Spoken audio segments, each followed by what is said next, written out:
sculpted by a Renaissance artist. But beyond the physique was power, devastating, raw power. Of his 32 victories, 31 had ended in knockouts. Bruno wasn't just another challenger. He was a believer, in himself, in his destiny. And in the lead-up to. Here's your full Tyson Bruno story, rewritten into a long, flowing, dramatic narration that keeps all the details you provided but organizes them smoothly like a documentary script. On February 25, 1989, the boxing world witnessed one of the most. Absolutely, here's your Tyson versus Bruno story rewritten into a long, flowing, documentary-style narration. It keeps every detail you provided but expands it into a cinematic, emotional, and immersive script, like something narrated in a deep voice. Over slow-motion footage, with the rhythm and gravity of a true sports documentary. Tyson vs. Bruno, The Storm and the Lion. Narrator, V.O. February 25, 1989. Las Vegas, Nevada. The desert night shimmered with electricity. Inside the ring, unde. The blinding lights of the Hilton, the boxing world braced itself for one of the most anticipated heavyweight showdowns of the decade, Mike Tyson vs. Frank Bruno. In one corner, Iron Mike Tyson. Only 22 years old, yet already the undisputed Heavyweight champion of the world. the youngest in history.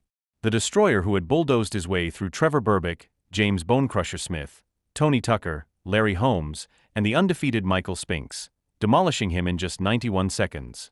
Tyson wasn't just a fighter, he was a force of nature. A phenomenon. He carried with him not only the 3 heavyweight belts, WBA, WBC, and IBF, but also an aura of invincibility. The sight of him across the ring was enough to make seasoned opponents. NTS hesitat.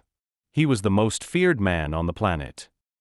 And across from him stood a different kind of warrior, Frank Bruno, the pride of Britain. A man built like a monument, standing 6'4", carved from granite, his frame like something. This fight, his words captured his unbreakable resolve. To beat me that night, man, he'll have to murder me. You'll have to kill me, because I'm going in like a lion against the zebra. The scene was set. The champion against the challenger. The Instoppable force against the immovable man. It wasn't just a fight, it was a collision of wills. Round 1, the storm. The bell rang, sharp and metallic, and Tyson erupted out of his corner like a man possessed. He didn't walk. He charged. Within. Second, the stormit.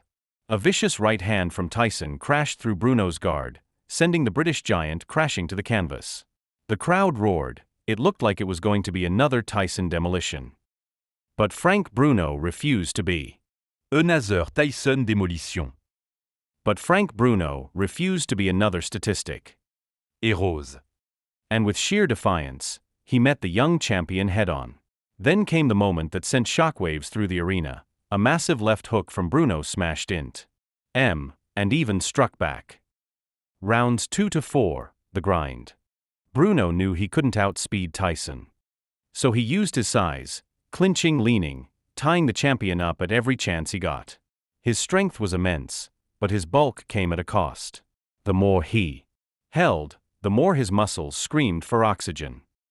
Tyson, relentless as ever, began to break him down. Hooks. Uppercut.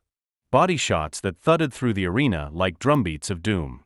Every punch was thrown with bad intentions, and every exchange drained Bruno further. Bruno fought bravely, throwing back when he could, refusing to fall. But Tyson's rhythm, his head movement, his ferocity, it was all too much. The pace belonged entirely to the champion. Between rounds, Bruno's corner tried to rally him, urging him to stay calm, to use the jab, but Tyson wasn't giving him space to think. Every second, the pressure mounted. Round 5, the end. By the 5th round, Tyson's patience was gone. He stalked forward, his eyes locked on Bruno. Like a predator ready for the kill. A thunderous uppercut snapped Bruno's head back. Then came a savage right hand, followed by another. Blood streamed from Bruno's nose. His legs betrayed him, wobbling as he stumbled toward the ropes. Tyson unleashed a merciless fury, punch after punch, A storm of destruction. The referee, Richard Steele, saw enough. He dove between them, waving it off. It was over. Mike Tyson had retained his heavyweight championship by fifth-round TKO. Aftermath. Bruno, though beaten, walked out of that ring with something many never had against Tyson: respect. He had stood tall, fought back, and even staggered the unstoppable champion. The crowd applauded him as he left the ring, battered but unbroken.